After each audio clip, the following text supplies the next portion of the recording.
Ang aking programa talaga, kaiba sa programa ng aking katunggali, ay magbigay ng trabaho, trabaho, trabaho sa mga kababayan natin. Edukasyon para sa kabataan, para noon magkaroon sila ng skills training man lamang pag nakapag high school sila at mabigyan ng trabaho, trabaho, trabaho. Hindi supot na isang kain lamang. Sapagkat ang tao, pag may trabaho, pang araw-araw na pagkain yan habang buhay. At ang tao nakakatayo pa na may dignidad. Ngayon, napakita ko sa Subic, 6,000 lamang ang manggagawa na ako'y naroroon nang dumating. Nung lumabas ako, 60,000. Sa pamamagitan ng business investor friendly policies. Marami kami nahikayat, nakagawa ng trabaho. Almost doble nung highest or peak employment during the Navy days. Yan ang sa akin nung ako'y nasa Subic. Ngayon naman, sa Hermosa, Eguzon, na pinagtiyagaan namin na maitayo sa pamamagitan ng private investors. Walang gastos ang gobyerno dyan kahit na piso man lamang. Lahat yan, mga private capitalists from Manila. Matagal silang naghintay, natulog yung kanilang kapital. Ngayon lamang nakakakita ng liwanag nung malapit yung ECTEX. At ngayon meron ng isang kumpanya, nag-i-employo na ng 2,000. Nag-i-expand next year, 3,500. Sa susunod, 5,000. Malapit sa Dinulupihan, Urani, Samal, Abukay. Dahil naririto lamang sa Hermosa at may insentibo kasi ang investor na lumugar dito sapagkat nasa gitna ng Subic at Clark. 10 minutos nasa Tipo na, 20 minutos nasa Clark na. Yun namang Freeport area of Bataan or yung FAB, hindi naman kailangan ng Freeport status para makapag-akit ng manufacturing plants sapagkat parehong insentibo. Duty and tax-free importation of capital equipment, raw materials, and supplies. Whether ordinary special economic zone or Freeport, pareho yan. Ang nadagdag lang kung Freeport ay yung duty-free importation ng consumables, ng consumer goods katulad ng sigarilyo, alak, at tsokolate. Hindi naman kailangan yon para dumating ang investor na magtayo ng planta. Hindi naman sila pumunta rito para makapag-import ng tsokolate at alak. Hindi yun ang kanilang ipinunta.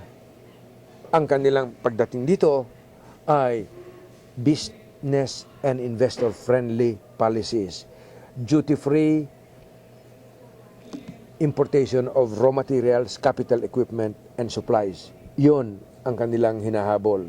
Hindi tsokolate, alak, at sigarilyo. Ang hirap nga doon, dahil naipapasok yan ng libre. Walang inspeksyon.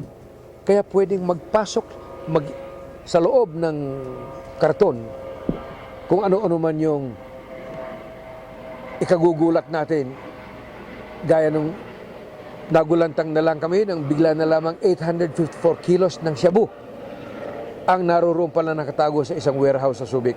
Dahilan precisely, nakapagpapasok ng mga yan na hindi ini-inspeksyon. At ang Mariveles, he is not as strict as Subic in security. Yung sa Subic, nakita mo naman yung cyclone wire fence, concertina wire, CCTV, ilan ang aming police, harbor patrol, forest rangers, libo-libo. Dito sa Mariveles, hindi ko alam. Ang alam ko yung mga boundaries are so porous at ang harap ng Manila ay Manila Bay. Maghagis ka lamang ng lulutang-lutang na box or karton na binalot mo ng plastic na hindi mo na alam kung nasa loob, ano yung nasa loob noon, ay pwede sagipin ng isang dikatig na bangka at dire-diretso na sa Malabon. o sa Manila. Yun namang malangis, duty-free importation of oil. Yun ang hirap pagka Freeport, makapapasok yan, yung langis, walang duties and taxes. Habang nasa loob, pag ilalabas, ay doon magbabayad ng duties and taxes kuno.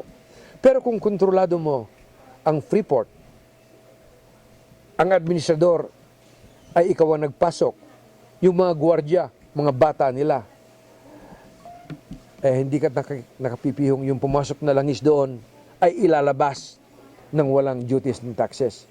May balita akong yung One Resource Petroleum Corporation ay naroroon sa loob at labas ng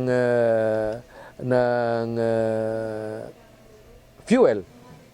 Yung ba'y nagbabayad ng sapat na taxes? Hindi natin alam. Sapagkat kung ang gwardiya, ang balita, parang walang customs police na rin doon.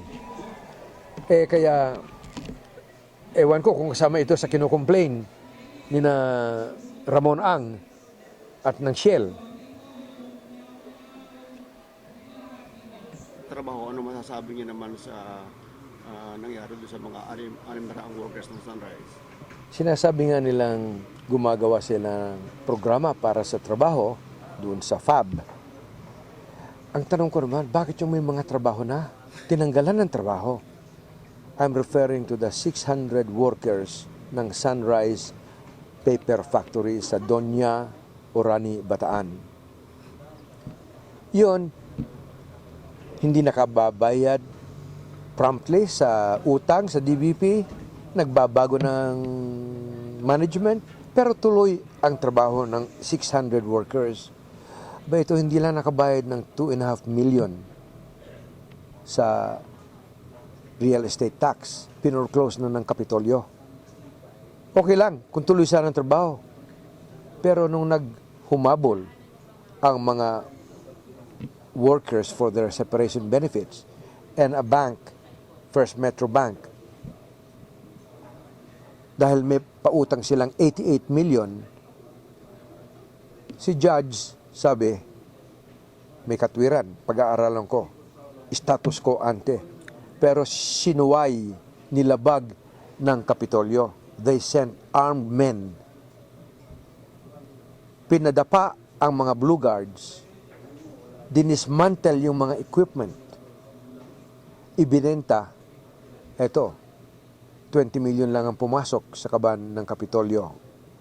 Kahit na ang estimate on a per kilo basis, per kilo, dahilan sa scrap ang trato ay 160 million. Hindi mo naman bebenta ng scrap yan dahil makina yan. So alam mong ang pagkabenta nito mas mataas. Bakit 20 million lang pumasok sa Kapitolyo? Meron bang pahintulot ang governor from the provincial board to sell it at that price? Ang balita ko, wala. So malaking kaso na naman yan. Ito, nagkakaso na nga siya at si Judge Escalada in his decision referred to the action as close to plunder, pandarambong. Yan ang hindi ko maintindihan. Kaya yung mga manggagawa ngayon, walang trabaho. You're the father of the province. There are 600 workers. And you are the cause for them to lose their jobs. Biro mo yun? At pumunta naman sa aking kalaban, nung dati kakampi ko, tinutulungan namin manggagawa na ito when they filed their case for separation benefits. Iba ngayon tinalikuran na sila at sabi, doon na lang kayo kay Tong at kay Ding. Yun naman ang masakit sa akin doon sa mga manggagawa na ito. Yung isa nga, nakaratay na. 3 sila. Si Chito Gonzaga yung isa si Ruel, nalimutan ka na lang apelyido. Magsino. Natatandaan ko ang kasong to. At yan ang hindi ko maintindihan. Gumagawa ng trabaho ng programa para sa trabaho. Ito may mga trabaho na tinanggalan. At gumawa adding insult to injury, ng Paskel manpower training doon sa planta. Pinag-a-apply itong mga ito para mag-training ng skills. May trabaho na ito at may skills na tinanggalan. Ngayon, pagtitrainingin, ano kaya yung pagtitrainingin nila? Manahi? Mga lalaki ito. It's like, sabi ko sa mga byuda o mga asawa, para kayong yung mga nabiyuda halimbawa, nawala ng padre de pamilyang nagsusuporta, hindi ba laking trahedya? Ito, 600 trahedya sabay-sabay na nangyari. Yun ang aking equivalent dyan. At ito hindi dapat malimutan ng mga tao.